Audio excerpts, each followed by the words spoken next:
پھر یہ جو نئے کوششیں ہو رہی ہیں کہ جی نئی پارٹیز بنائی جا رہی ہیں اور پی ٹی آئی کے لوگوں کو ادھر دھکیلا جا رہا ہے، کیونکہ انہیں یہ پتہ ہے کہ پی ٹی آئی کے لوگوں نے ان دونوں پارٹیز کو تو پاس جانا نہیں، کیونکہ سب کو پتہ ہے ان کا ووٹ بینک ہی نہیں ہے۔ تو پھر پی ٹی آئی کا کوئی جی یہ جو آج نئی بھی پارٹی بنی ہے اور پھر اس سے پہلے بھی کہ پی ٹی آئی لوگوں کو وہاں دھکیلا جائے۔ اب میں صرف مجھے حیرت ہوتی ہے کہ جو بھی یہ پلاننگ کر رہے ہیں، جو بھی یہ سوچ ہے اس کے پیچھے، کوئی ان کو تو کوئی ان کا احتساب ہوگا کہ یہ کر کیا رہے ہیں ملک کے ساتھ؟ کیا ان میں عقل ہے، سیاست کی سمجھ ہے، کیا ملک کی تاریخ کی سمجھ ہے، کیا ان کے پاس تعلیم ہے؟ تربیت تو مجھے پتہ نہیں ہے، کیونکہ جن کے پاس تربیت ہو وہ یہ نہ کریں جو حربے استعمال کیے جا رہے ہیں، لوگوں کے گھر توڑے جا رہے ہیں، بچوں کا نہ دیکھتے ہیں، نہ بوڑھوں کا دیکھتے ہیں، بزرگوں کا نہیں دیکھتے، عورتوں کا نہیں دیکھتے، بزنسز بند کر رہے ہیں، ہر قسم کی بلیک میل کی جا رہی ہے جو پاکستان کی تاریخ میں کوئی تصور بھی نہیں کر سکتا یہ ہو سکتا ہے۔ کسی پاکستان کی پولیٹیکل پارٹی کے ساتھ آج تک وہ نہیں ہوا جو آج ہمارے ساتھ کیا جا رہا ہے، اور ان لوگوں کو دھکیلا جا رہا ہے بلیک میل کر کے کہ وہ اس پارٹی میں چلے جاؤ اور اس پارٹی میں چلے جاؤ۔ اور لوگوں کی شکلیں دیکھیں جو جا رہے ہیں ان پارٹیز میں، وہ ایسے لگ رہا ہے کہ جیسے لوگوں کو دھکیل رہے ہیں پھانسی دینے کے لیے، یعنی وہ اپنی خودکشی کرنے جا رہے ہیں، یہ ایسے لگ رہا ہے۔ وہ خوشی سے نہیں جا رہے۔ جب لوگوں کو لے کے اس طرح لے کے جا رہے ہیں بلیک میل کر کے، زیادہ تر بلیک میل کر رہے ہیں، اور انسانوں کو کئی تو دو تو میں دیکھ رہا تھا جیل سے سیدھا وہاں لے گئے ہیں،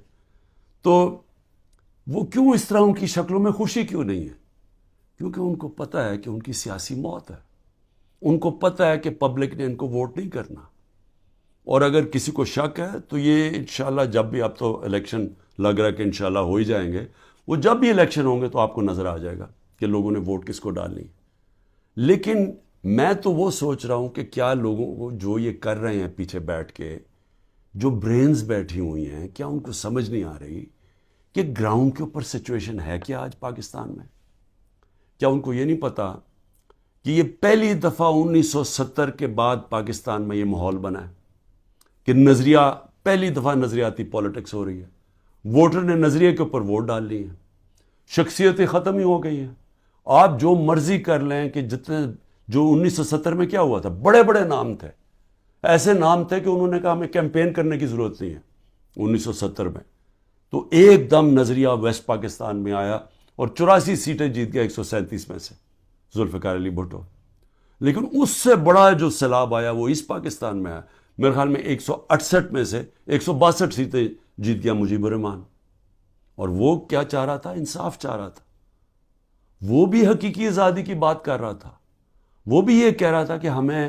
ہمیں جو ہمارا حق ہے وہ نہیں مل رہا، ہم آزاد نہیں ہیں۔ جو کہ آج یہ 27 سال سے تحریک انصاف کہہ رہی ہے، انصاف کی تحریک، کہ انصاف انسانوں کو آزاد کرتا ہے، تو وہ بھی یہی کہہ رہا تھا۔ وہ اس وقت پاکستان سے علیحدہ نہیں ہونا چاہتا تھا، اس کے آپ پڑھ لیں 6 پوائنٹس، وہ صرف انصاف چاہ رہے تھے۔ اور جو ہوا اس کے بعد وہ یہی ہوا کہ مس ریڈ کیا گیا، مس کیلکولیشن ہوئی، صحیح معنی میں جائزہ نہیں لے سکے ایک سچویشن کا، سیاسی سچویشن کا، اور ملک ٹوٹ گیا۔ آج پھر وہی ہو رہا ہے، یہ جو بنائے جا رہے ہیں لوگوں کو، اور یہ جو پارٹیز بنائی جا رہی ہیں، اور یہ جو لوگوں کو دھکیلا جا رہا ہے، اور جو ہمارے لوگوں کو توڑا جا رہا ہے، تو یہ کیا یہ سمجھ نہیں آ رہی کہ گراؤنڈ کے اوپر سچویشن وہ 1970 والا ہے، نظریہ کی پالیٹکس آ گئی ہے پاکستان میں؟ کیا یہ بائی الیکشن پہ نہیں نظر آیا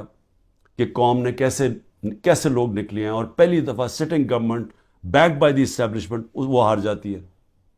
تو ادھر نہیں اندازہ ہوا کہ کس طرف قوم جا رہی ہے، وہ اس سے اور زیادہ آگے نکل گئی ہے۔ کیا اس سے یہ پولیٹیکل انجینئرنگ کامیاب ہو جائے گی؟ میرے خیال میں اتنا زیادہ دھاندلی کرنی پڑے گی کہ سارا الیکشن کا پروسیس ہی ختم، ڈسکریڈٹ ہو جائے گا۔